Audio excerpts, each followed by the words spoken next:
በባለፈው ቪዲዮ ላይ ምን ላይ ነው ያቀምነው?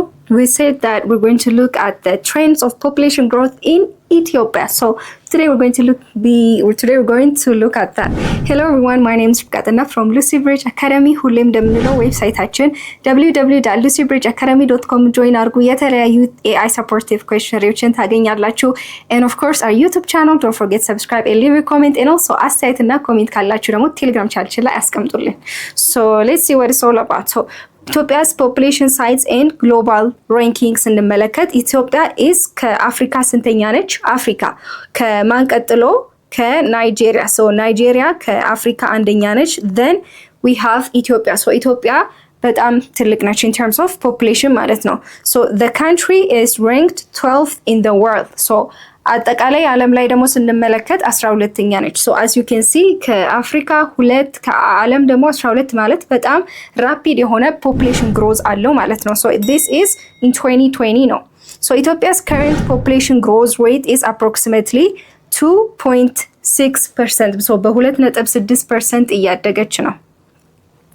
so Ethiopia's population grew from 11.8 million to 13 million and 23.5 million in 1960 አይደል? so as you can see 11 ነበር 13 23.5 ይሄ ምን ማለት ነው? it is rapidly እየጨመረ ነው። so it's rapidly increasing በጣም እየጨመረ እየሄደ ነው። so according to 2007 census ላይ the population reached 73.8 million. so demonstrated rapid long term growth አይደል? so በጣም እያደገች ነው። almost ከ11 ሚሊዮን ወደ 13 ሚሊዮን ከዛ 23 and በ2007 ላይ ደግሞ ወደ ምን ገባ? 73.8 ሚሊዮን ነው። so በጣም rapidly እየጨመረች ነው ማለት ነው። so በምን ምክንያት ነው? high fertility ስላለ አይደል? more ምን አለ ብለናል? more live births ብዙ የሚወለዱ ሰዎች አሉ። okay እሺ so the population doubled.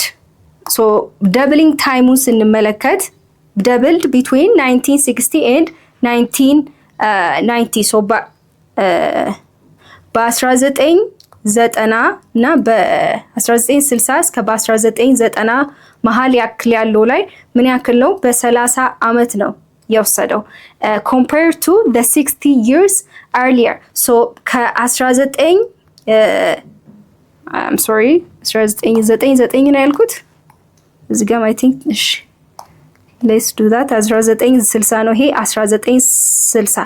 so ከ1960 በፊት ግን ምን ያክል ነበረ? it took 60 years.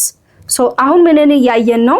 doubling ታይሙን ስለ doubling ታይም እያወራን ነው። so doubling ታይም ማለት አንድ ፖፑሌሽን በእጥፍ ለመጨመር ለምሳሌ ከ1 ሚሊዮን ወደ 2 ሚሊዮን ለመግባት ምን ያክል ጊዜ ይወስዳል? ምን ያክል አመት ይወስዳል የሚለው ነው።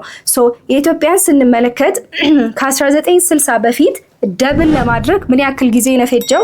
almost 60 አመታትን በጣም ብዙ ጊዜ ነው ወሰደው ደብል ለማድረግ። በት ከ1960 በኋላ ስንመለከት ለምሳሌ 1960 እስከ 1990 ደብል ለማድረግ ግን ምን ያክል ጊዜ ነው ወሰደው? ትንሽ አመት ብቻ almost 30 አመት ብቻ ነው የወሰደው። so ይሄ ምንን ያሳየናል? ከዚህ በፊት ደብል ለማድረግ ፖፑሌሽኑ በእጥፍ ለመጨመር ብዙ አመታትን ይወስድ ነበር። almost 60 አመታት ይወስድ ነበር። በት ከ1960 እስከ 1990 አመት በኋላ ግን በጣም በፍጥነት almost ከግማሽ ከ60 አመት ሳይሆን ከ30 አመት ብቻ ነው አመታትን ብቻ ነው ያስቆጠረው ደብል ለማድረግ በእጥፍ ለመጨመር። so ይሄ ምን ያሳየናል? population doubling ታይሙ more ባነሰ ቁጥር reduce ባደረገ ቁጥር ለምሳሌ ከ60 ወደ ምን መጣን? ወደ 30.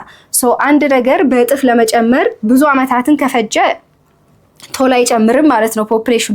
በጥቂት አመት ውስጥ ግን ከጨመረ ፖፑሌሽኑ በጣም እየጨመረ ነው የሚሄደው። so doubling ታይሙ ባነሰ ቁጥር ምንድነው? reduce ባደረገ ቁጥር ፖፑሌሽኑ በጣም እየጨመረ ነው ማለት ነው።